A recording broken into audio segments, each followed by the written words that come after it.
avec une délégation multisectorielle venue du Royaume du Maroc, venue écouter, venue comprendre, venue analyser, mais venue aussi répondre à certaines inquiétudes. Aujourd'hui, Dakar abrite une initiative marocaine. Au niveau des principes, les chefs d'État ont déjà décidé d'accepter le Maroc dans le principe, en attendant d'approfondir la réflexion au niveau technique, parce que le Maroc vient rejoindre une organisation déjà existante, parce que les 15 États qui fondent la CEDEAO étaient membres de la CEDEAO dès le départ. Donc le problème ne s'est pas posé pour eux parce qu'ils étaient des États fondateurs. Le Maroc, son cas est spécial parce qu'il vient rejoindre une organisation déjà existante. Donc même dans l'Union européenne, quand il y a des États qui rejoignent, il y a toujours des périodes de transition, des dispositions spécifiques. Je vous écoute. Je n'ai aucune hostilité envers le Maroc. Aujourd'hui, ce qui s'est passé, c'est que lorsque nous avons appris l'adhésion ou la volonté d'adhésion du Maroc à la CEDEAO, ça s'est fait brusquement dans la presse. Et on a eu l'impression qu'on allait très très vite.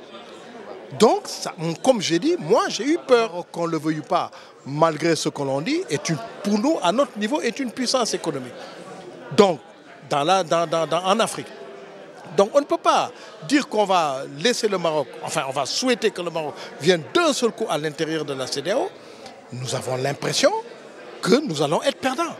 Donc je pense que ce qu'il aurait fallu, c'est ce qu'on fait aujourd'hui, c'est discuter les uns avec les autres. Ce travail, il faut le poursuivre. Moi, je suis venue en tant que représentante de la société civile, en tant qu'universitaire, pour à la fois partager mon point de vue sur l'adhésion du Maroc à la CEDEAO, écouter et comprendre aussi les réticences du côté sénégalais, pas que du côté officiel, mais il y avait aussi des représentants de la société civile sénégalaise, des chercheurs comme moi, qui avaient aussi d'autres points de vue, qui connaissent bien les enjeux de la CEDEAO.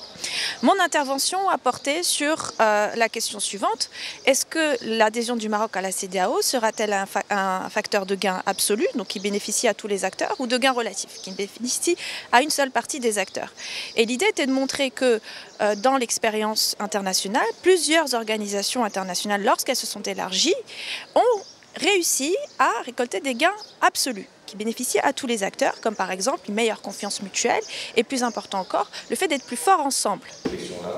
Nous sommes là en tant que travailleuses, nous représentons la Confédération nationale des travailleurs du Sénégal, dirigée par le camarade Mody Guiro, hors du Sénégal. C'est pourquoi nous sommes là ce matin.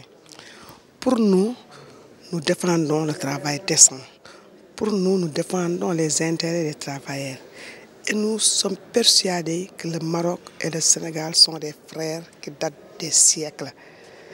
Nous ne rejetons pas l'intégration, mais nous sommes pour un processus qui doit prendre les besoins, les intérêts de tous les partis.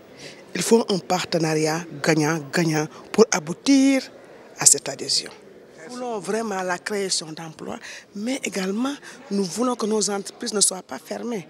Nous voulons également que les travailleurs continuent à travailler, avoir un travail décent. Il ne faut pas que cette intégration soit la fermeture de nos entreprises. Là, vraiment, ça nous inquiète quand même un peu.